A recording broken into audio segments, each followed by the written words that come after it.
15ই August বাঙালি জাতির জন্য শোক দিবস। আর সেই শোক দিবস পালন করতে যখনই ওই ভাঙাচুরা 32 নম্বরের বাড়ির দিকে কোনো এক রিক্সাওয়ালাও যায়, সেখানেই আইন ব্যবস্থা নেয় ওই ব্যক্তিকে হাজতবাসী করার জন্য।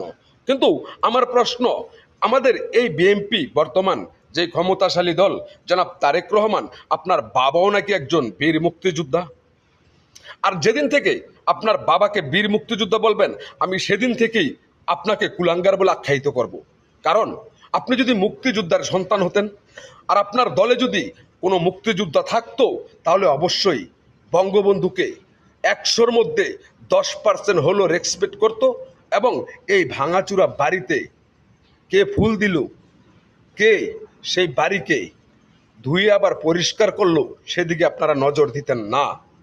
এখন এই ভাঙা বাড়িতে কি এমন আছে, একটা ভাঙাচুরো বাড়ি, সেই বাড়িতে একজন সাধারণ শ্রমিক, একজন রিক্সাওয়ালা একটা ফুল দিয়ে ওই স্বাধীনতার ঘোষককে, বাংলাদেশ নামক দেশটাকে এনে দেওয়ার মূল ব্যক্তিটাকে একটু সম্মান জানাতে যায়। আর সেই সম্মানটুকু তার জন্য হয়ে যায় পুলিশের টর্চারিং। আর সেখানে আপনার লালিত পালিত কিছু কুকুরের বাচ্চা ছেড়ে রেখেছেন, যারা প্রতি মুহূর্তে নজরদারি রাখছে ওই 32-এ কে গেল। সে একটা রাস্তার পাগল হলেও তাকে আমূলিক ট্যাগ লাগিয়ে দিয়ে তাকে দিচ্ছেন আপনারা হাজতে। এই যদি আপনার শাসন হয়, এই যদি ক্ষমতার মূল কাঠি হয়, তাহলে ভেবে নিবেন 17 বছর পরে যখন আপনি বাংলাদেশের একজন প্রাইম মিনিস্টার হতে পেরেছেন, এমন আরেক 17 বছর পার হলে কেউ না কেউ তো অবশ্যই আবারও বাংলাদেশের ক্ষমতায় আসবে। সেদিন এই জিয়া পরিবারের অস্তিত্বটা থাকবে না, অন্ততপক্ষে বাংলার মাটিতে থাকবে না। তাই ভাবিয়া করিও কাজ, করিয়া ভাবিও না। স্বৈরাচারের আচরণ যদি আপনিও করেন, স্বৈরাচার যা করেছে ঠিক একই রাস্তায় যদি আপনার দলের নেতাকর্মী এবং কি আপনিও চলেন, তাহলে পার্থক্যটা কোথায় খুঁজে পাবো আমরা সাধারণ মানুষ?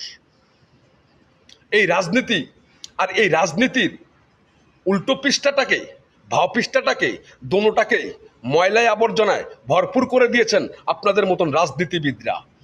ঢুকিয়ে দিচ্ছেন সেখানে প্রতিহিংসা, আর প্রতিনিয়তই সেখানে বোল্ডেজারের চাপায় মরছে বাংলার সাধারণ জনগণ।